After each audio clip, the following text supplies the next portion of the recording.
আজিৰ আটাইতকৈ ডাঙৰ চৰকাৰী আঁচনিৰ আপডেট লৈ মই আপোনালোকৰ মাজলৈ আহিছোঁ। ইলেকশ্যন শেষ, চৰকাৰ পুনৰ আহিল আৰু এতিয়া অসমৰ লাখ লাখ মানুহৰ মনত এটাই ডাঙৰ প্ৰশ্ন, সেইটো হ'ল অৰুণোদয় আঁচনিৰ টকা বাঢ়িব নে নাবাঢ়ে, PM কিষাণৰ 23 নম্বৰ কিস্তি 23 নম্বৰ ইনষ্টলমেণ্ট কেতিয়া আহিব, চৰকাৰী ঘৰ পুনৰ আৰম্ভ কেতিয়া হ'ব, মহিলাৰ গোটৰ বাবে নতুন সুবিধা আহিব নে নাই, বৃদ্ধ পেঞ্চনৰ টকা কিমান বাঢ়িব বা কিয় পলম হৈ আছে। আজিৰ ভিডিঅ'ত মই আপোনালোকক সকলোবোৰ কথা সহজ ভাষাত বুজাই দিম। সেইকাৰণে আজিৰ ভিডিঅ'টো আপোনালোকে অকণমানো স্কিপ নকৰিব, কাৰণ ভিডিঅ'ৰ মাজতে মই আপোনালোকক ক'ম কোনটো ভুলৰ বাবে বহু মানুহৰ আঁচনিৰ টকাবোৰ হল্ড হৈ আছে, আৰু ভিডিঅ'ৰ শেষত থাকিব বৃদ্ধ পেঞ্চন হিতাধিকাৰীসকলৰ বাবে অতি জৰুৰী কথা। তো বলক এতিয়া ভিডিঅ'টো আৰম্ভ কৰোঁ। প্ৰথমে ডাঙৰ খবৰটো হ'ল অৰুণোদয় আঁচনিৰ।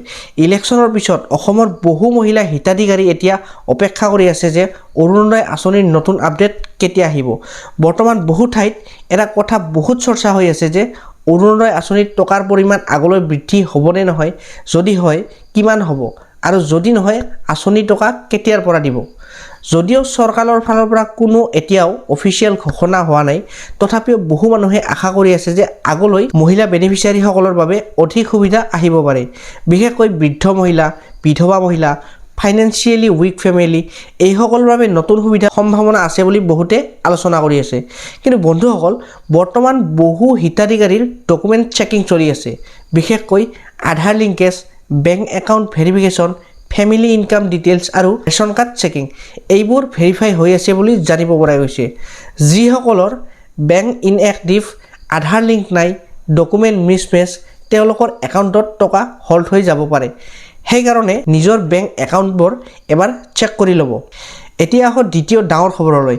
PM কিষাণ আঁচনিৰ 23 নম্বৰ ইনষ্টলমেণ্ট।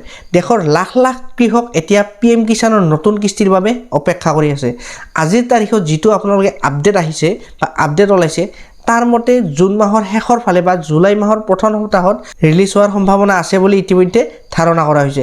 কিন্তু বহু কৃষকৰ পে'মেণ্ট এতিয়াও পেণ্ডিং হৈ আছে, বিশেষকৈ যিসকলৰ EKYC সম্পূৰ্ণ হোৱা নাই, লেণ্ড ভেৰিফিকেশ্যনৰ সমস্যা, আৰু আধাৰ আৰু বেংক একাউণ্টৰ নাম বেলেগ বেলেগ, NPCI লিংকিং হোৱা নাই, তেওঁলোকৰ একাউণ্টত পে'মেণ্ট নোসোমাব আৰু পে'মেণ্ট পেণ্ডিং হৈ থাকিব। সেইকাৰণে যদি আপুনি এতিয়াও EKYC কৰা নাই, তেনেহ'লে আপুনি অতি সোনকালে EKYCটো সম্পূৰ্ণ কৰি লওক। এতিয়া আহক তৃতীয় ডাঙৰ খবৰলৈ। মহিলাৰ গোট মানে ছেল্ফ হেল্প গ্ৰুপৰ বাবে নতুন সুবিধাৰ আলোচনা কৰা হৈছে। অসমৰ বহু গাঁও অঞ্চলত মহিলাসকলৰ বাবে টেইলৰিং, ফুড বিজনেছ, ৱেভিং, পিকেল মেকিং আৰু স্মল বিজনেছ ছাপৰ্ট, এইবোৰক অধিক গুৰুত্ব দিয়াৰ কথা সামাজিক মাধ্যমত বহুত চৰ্চা হৈছে।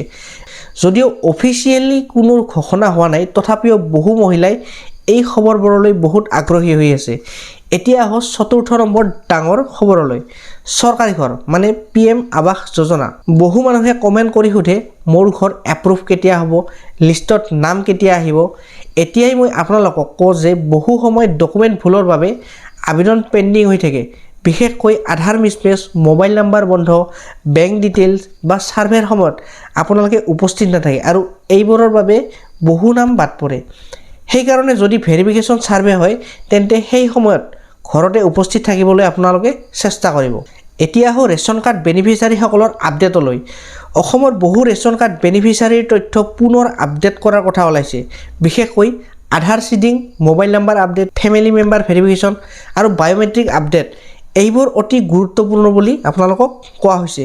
বহু বৃদ্ধসকলৰ ফিংগাৰপ্ৰিণ্ট মেচিনত মেচ হোৱা নাই, সমস্যা হৈছে। যদি আপোনালোকে এনেকুৱা হৈছে, তেন্তে আপোনালোকে আধাৰ চেণ্টাৰত গৈ পেলাই আপোনালোকৰ বায়'মেট্ৰিক আপডেট কৰাই ল'ব, নহ'লে আগলৈ ৰেচন পোৱাত আপোনালোকৰ সমস্যা হ'ব পাৰে। এতিয়া আটাইতকৈ গুৰুত্বপূৰ্ণ ৱাৰ্ণিংটো শুনক। বৰ্তমান বহু ফেক কল আৰু ফ্ৰড মেছেজ আহি আছে। কোনোবাই যদি ফোন কৰি কয় অৰুণোদয় ইনক্ৰিজ হ'ব, PM কিষাণ ৰিলিজ হ'ব, আপোনালোকৰ যিটো মোবাইলৰ মেছেজত OTP গৈছে, সেই OTPটো আপোনালোকে মোক দিয়ক। লিংক এটা দিছে, ধৰি লওক আপোনালোকৰ মেছেজত বা হোৱাটছআপত লিংক এটা দিছে, সেই লিংকটোত আপোনালোকে ক্লিক কৰক। OTP আপোনালোকে কেতিয়াও নিদিব, ATMৰ ডিটেইলছ আপোনালোকে কেতিয়াও শ্বেয়াৰ নকৰিব, আনন'ন লিংকত আপোনালোকে কেতিয়াও ক্লিক নকৰিব। চৰকাৰী কাম সদায় আপোনালোকে অফিচত যাই কৰিব বা CSC চেণ্টাৰতহে আপোনালোকে কৰিব। কিন্তু ভিডিঅ'টো শেষ কৰাৰ আগতে মই আপোনালোকক এটা গুৰুত্বপূৰ্ণ কথা কৈ দিওঁ। এই কথাটো বিশেষকৈ বৃদ্ধ লোক আৰু মহিলাসকলৰ বাবে। বৰ্তমান অসমৰ বহু বৃদ্ধ মহিলা এনেকুৱা আছে যিসকলে মাহৰ শেষত অপেক্ষা কৰি থাকে পেঞ্চনৰ টকা কেতিয়া আহিব।